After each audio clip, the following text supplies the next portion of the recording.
Hello everyone, मैं संगीता शर्मा आपका शिक्षा सेतु में स्वागत करती हूँ। कैसे हैं आप सभी? उम्मीद करती हूँ आप सब बहुत अच्छे होंगे और अपनी तैयारी बहुत अच्छे से कर रहे होंगे। हम लोग हिंदी का एक क्रैश कोर्स चला रहे हैं, उसमें हम एक दिन प्रैक्टिस कराते हैं और एक दिन हम लोग थ्योरी पढ़ाते हैं। तो आज मेरी प्रैक्टिस की क्लास है। कल मैंने इससे पहले आपको शब्द के भेद की पूरी थ्योरी पढ़ाई है, आज मैं उसकी आपको प्रैक्टिस कराऊंगी। ये मेरी 7 क्लास है। इससे पहले मैं 6 क्लास अपनी ले चुकी हूँ और 7 क्लास में अपनी थ्योरी की ले चुकी हूँ। जिन्होंने नहीं देखी है वो प्ले लिस्ट में जाकर अपने देख सकते हैं।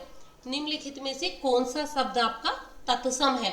सूरज तत्सम है, अग्नि तत्सम है, अग्नि या आग आपका तत्सम है।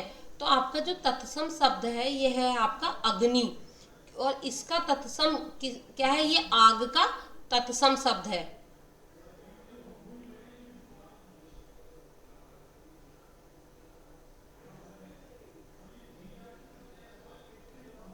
ठीक है ना? किसका तत्सम है? ये आग का। तत्सम शब्द वो होते हैं जो संस्कृत के समान होते हैं, जो आपके संस्कृत के समान होते हैं। ये किसके आधार पर होते हैं आपके? जब हम शब्द का भेद करेंगे तो वो आपके के अनुसार भेद होता है। तो आपका उत्पत्ति के या स्रोत के आधार पर जो शब्दों का भेद है उसमें आपका तत्सम आता है। ये आपके क्वेश्चन अगर आता है कि स्रोत के आधार पर शब्दों के कितने भेद है, तो आप कितने बताओगे? 5 बताओगे। कौन कौन से? तत्सम, तद्भव, देशज, विदेशी और संकर शब्द। तत्सम शब्द वो जो संस्कृत के समान हो। तद्भव शब्द आपके वो हो जाते हैं जो आपके संस्कृत से धीरे धीरे हिंदी में रूप परिवर्तित हो रहा हो। देशज आपके जो आपके किसी भी चीज के नहीं है, वो सीधे आप अपने देश में ही नए शब्द बना लिए जाते हैं। विदेशी शब्द जो हमने किसी और भाषा से शब्द लिए होते हैं उन्हें हम विदेशी शब्द कहते हैं। संकर शब्द वो होते हैं जो दो भाषाओं के शब्दों को एक साथ मिलाकर शब्द बना दिया जाता है, उन्हें हम संकर शब्द कहते हैं। जैसे रेलगाड़ी है ना, दूध वाला। नेक्स्ट क्वेश्चन आता है, सूर्य का तद्भव रूप क्या है? आपका जो सूर्य है इसका तद्भव रूप क्या है?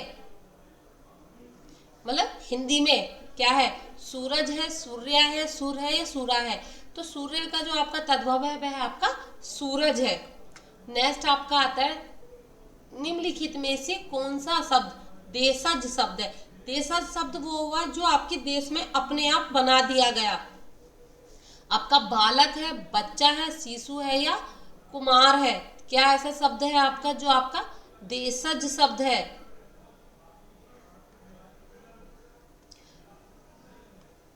तो आपका बच्चा जो शब्द है ये आपका देशज शब्द है। किसके अनुसार है देशज? उत्पत्ति या स्रोत के आधार पर। क्वेश्चन आपका आ सकता है, उत्पत्ति व स्रोत के आधार पर शब्दों के भेद कितने हैं? 5 हैं। देशज आपका किसके आधार पर शब्द का भेद है? तो देशज आपका स्रोत के आधार पर शब्द का भेद है।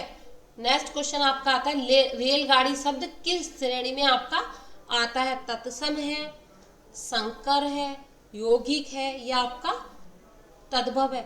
यौगिक जो है आपका ये आपका व्युत्पत्ति के आधार पर शब्द का भेद है। किसके आधार पर? व्युत्पत्ति के आधार पर आपका शब्द का भेद है, व्युत्पत्ति के आधार पर। यौगिक में क्या आता है? जिसमें बहुविध समास नहीं होते, संधि होती है, वो आपके यौगिक हो जाते हैं। आपसे रेलगाड़ी पूछा है, रेल अलग भाषा का शब्द है, गाड़ी अलग भाषा का शब्द है, दोनों को मिलाकर एक बना दिया जाता है। ये ऐसे शब्द कौन से होते हैं? आपके संकर शब्द होते हैं। ठीक है, ऐसे शब्द कौन से होते हैं? संकर शब्द होते हैं, जो हमारे किसके अनुसार बने हैं? आपके स्रोत के आधार पर।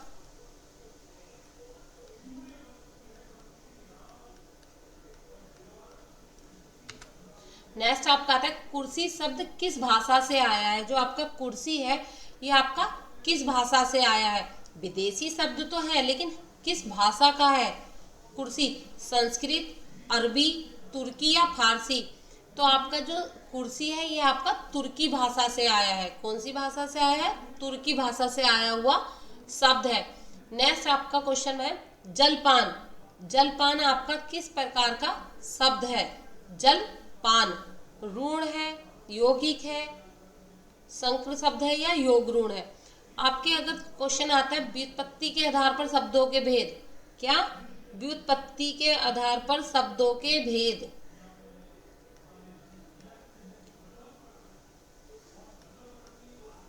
तो वो आपके 3 हैं। कौन कौन से हैं? रूढ़, यौगिक और योग ऋण। योग ऋण को हम यौगिक भी बोलते हैं, थोड़ा सा डिफरेंस ध्यान रखना, ठीक है। तो आपसे पूछा है जलपान जो है यह आपका कैसा शब्द है, तो ये आपका यौगिक शब्द है, क्योंकि रूढ़ शब्द आपके वो होते हैं जिनमें आपका कोई संधि या समास का प्रयोग नहीं होता है। यौगिक जिनमें बहुब्रीहि समास नहीं होता और हो सकते हैं, तो यौगिक आपका जलपान क्या है? यौगिक है। राजपुरुष, राजा का पुरुष शब्द किस श्रेणी में आपका आता है? आपका योग क्या है? योग ऋण है, यौगिक है, तत्सम है, या आपका ऋण है।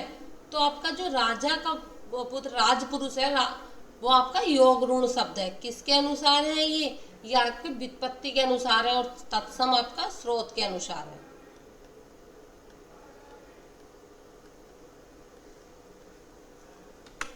नेक्स्ट आपका आता है लाल किला, किस प्रकार का शब्द है? आपका जो लाल किला है ये आपका किस प्रकार का शब्द है? यौगिक है, योग ऋण है या तत्सम है? तो आपका जो लाल किला है ये आपका ऋण शब्द है। कैसा शब्द है? लाल किला, ये आपका एक ऋण शब्द है। नेक्स्ट आता है आपका शिक्षक शब्द कौन से शब्द से तद्भव है? किसका तद्भव है? आपका शिक्षक जो है वो किसका तद्भव है? शिक्षा, शिष्य या शिक्षक? शिक्षक जो है आपका शिक्षक का ही तद्भव है। नेक्स्ट आपका आ जाता है निम्न में से कौन सा शब्द विदेशी शब्द है? आदमी, स्कूल, अग्नि या बच्चा? कौन सा आपका विदेशी शब्द है? तो आपका स्कूल आप विदेशी शब्द है। स्कूल जो है आपका विदेशी शब्द है, और विदेशी में आपका इंग्लिश का शब्द है आपका स्कूल। नेक्स्ट आया चमकना, किस प्रकार का शब्द है? आपका चमकना जो है आपका किस प्रकार का शब्द है? तत्सम है, देशज है, तद्भव है या योग ऋण है? तो आपका जो चमकना है ये आपका देशज शब्द है। कैसा शब्द है? चमकना आपका देशज शब्द है। नेक्स्ट आता है रामायण, रामायण जो है आपका शब्द किस श्रेणी में आता है? यौगिक, ऋण, योग ऋण या संकर? तो आपका जो रामायण है यह आपके ऋण शब्द में आता है। किस में आता है? ऋण शब्द में आता है। नेक्स्ट आपका आया बाजार, किस भाषा का शब्द है? आपका जो बाजार है ये किस भाषा का शब्द है? तो ये आपका विदेशी शब्द है, ये तो आपको पता चल गया क्योंकि किसी भाषा से आपका लिया गया है। तो कैसा शब्द हो गया? विदेशी शब्द हो गया। और हमारे यहाँ जो ये आया है ये आपका फारसी आया है। कहाँ से आया है? फारसी से आया है।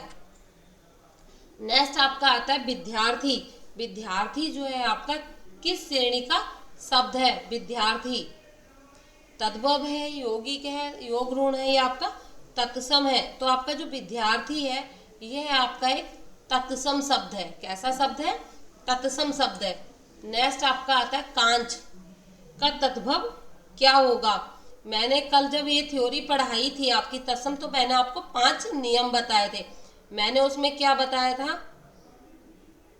ये आपका तद्भव होगा और जहां इसकी जगह ये लग जाएगा, अनुनासिक जहां लगेगा वह आपका तद्भव होगा, और जहां उसके बदले में अनुस्वार आ जाएगा, शिरोरेखा के ऊपर जो मात्रा होती है उसके साथ जो शब्द लगता है, और कुछ स्थिति में इसका परिवर्तन किया जा सकता है अनुस्वार का, वो आपका हमेशा तत्सम हो जाएगा। मैंने कल जब ये थ्योरी पढ़ाई थी तो 5 नियम बताए थे।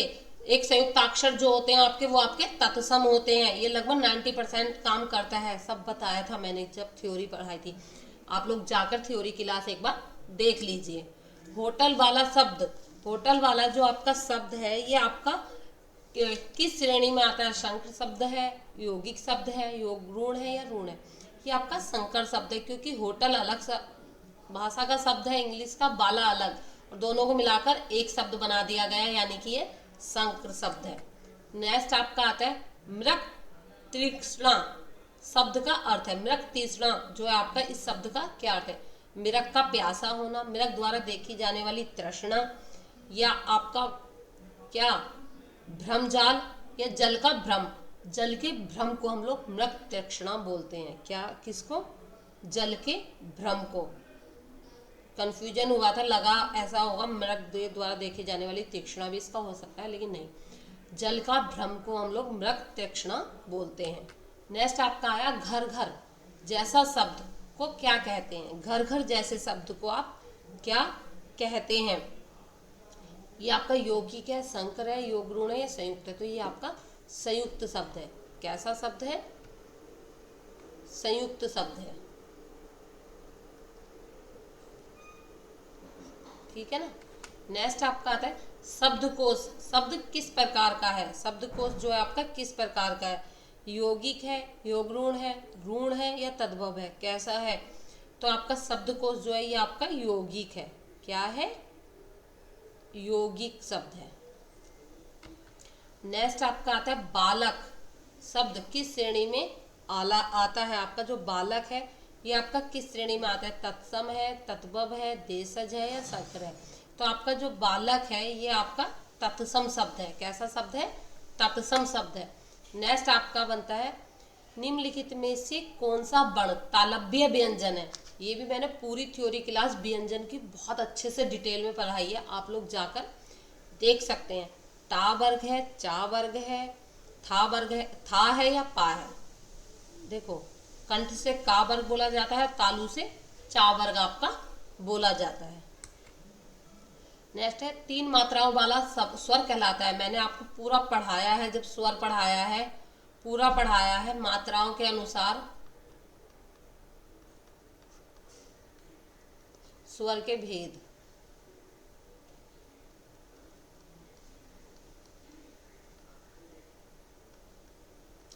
हस्व है इसमें, इसे हम एक मात्रिक भी कहते हैं। दीर्घ है, इसे हम द्विमात्रिक कहते हैं। प्लुत है, इसे हम त्रिमात्रिक कहते हैं। हस्व में एक मात्रा लगी होती है, किसी चीज को एकदम से बोला जाता है, जैसे ए, छोटी ई, ये आ जाते हैं। दीर्घ में वो आते हैं जो दो मात्रा वाले होते हैं, आ, ई। ठीक। प्लुत में वो चीज आती है जब हम किसी को आवाज मार रहे हो, देर तक आवाज मारते हैं, जैसे राम, ओम।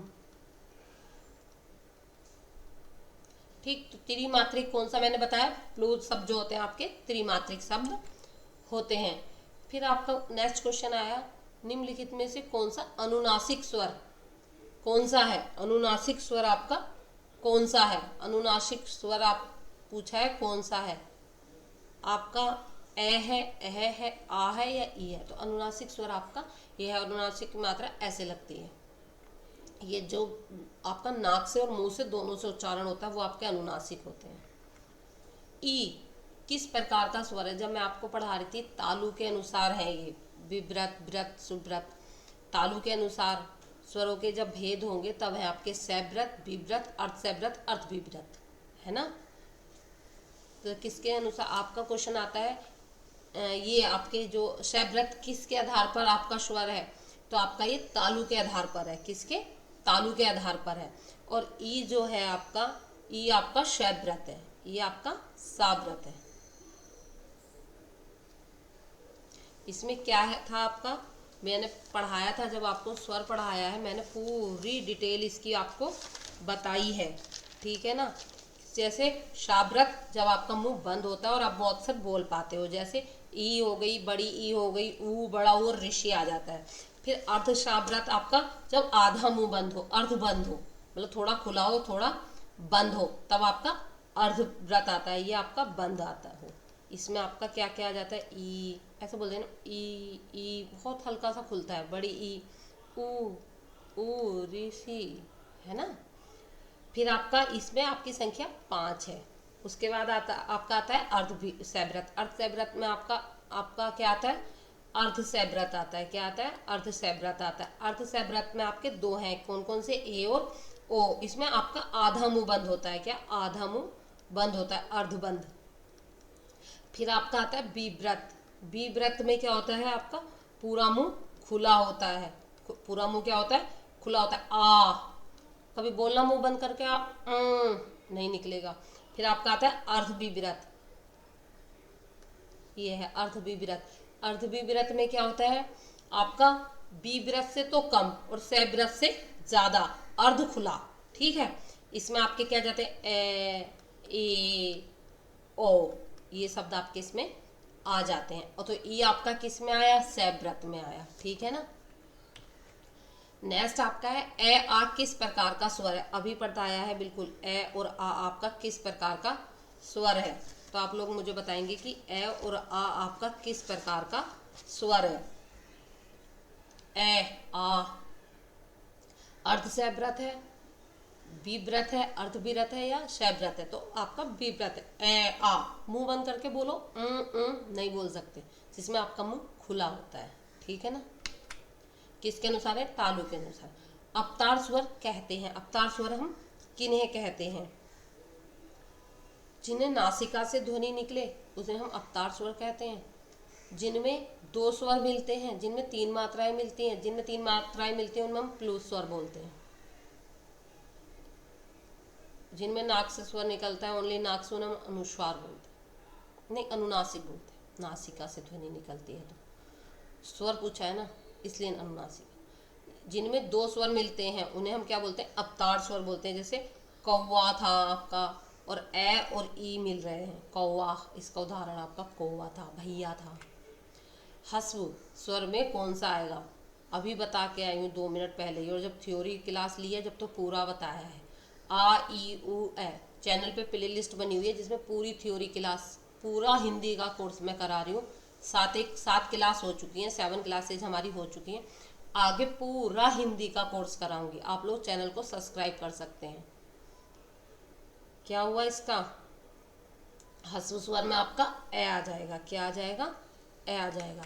नेक्स्ट आया आपका देवनागरी लिपि किस लिपि के वर्ग में आपकी आती है। आपकी जो देवनागरी लिपि है ये किस वर्ग में आपकी आती है, ब्राह्मी वर्ग में, कुषाण वर्ग में, रोमन वर्ग में या फारसी वर्ग में। तो आपकी जो देवनागरी लिपि है ये ब्राह्मी वर्ग में आपकी आती है। ठीक है ना। 29 में आपका क्या है, देवनागरी लिपि का विकास मुख्यतः किस काल में हुआ, वैदिक काल में, गुप्त काल में, मौर्य काल में या मुगल काल में। जो आपका देवनागरी लिपि है इसका जो विकास मुख्यतः वो आपका गुप्त काल में हुआ था। कब हुआ था, गुप्त काल में हुआ था। नेक्स्ट आपका आ गया देवनागरी लिपि में संयुक्ताक्षर कैसे बनते हैं, संयुक्ताक्षर कैसे आपके बनते हैं देवनागरी लिपि, दो शब्दों से मिलकर, दो या दो से अधिक व्यंजनों से मिलकर। आपके संयुक्ताक्षर कौन कौन से हैं,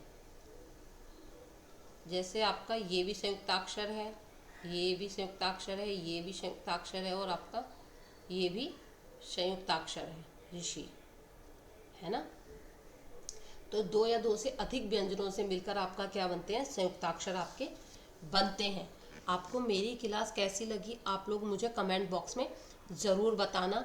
और आप लोग इसकी अगर थ्योरी पढ़ना चाहते हैं तो मेरा चैनल सब्सक्राइब कर लेना, और आप प्ले लिस्ट में जाकर थ्योरी पढ़ सकते हैं। उसमें मैंने पूरा सब कुछ डिटेल से पढ़ाया, और मैं पूरी हिंदी आपकी कवर कराऊंगी।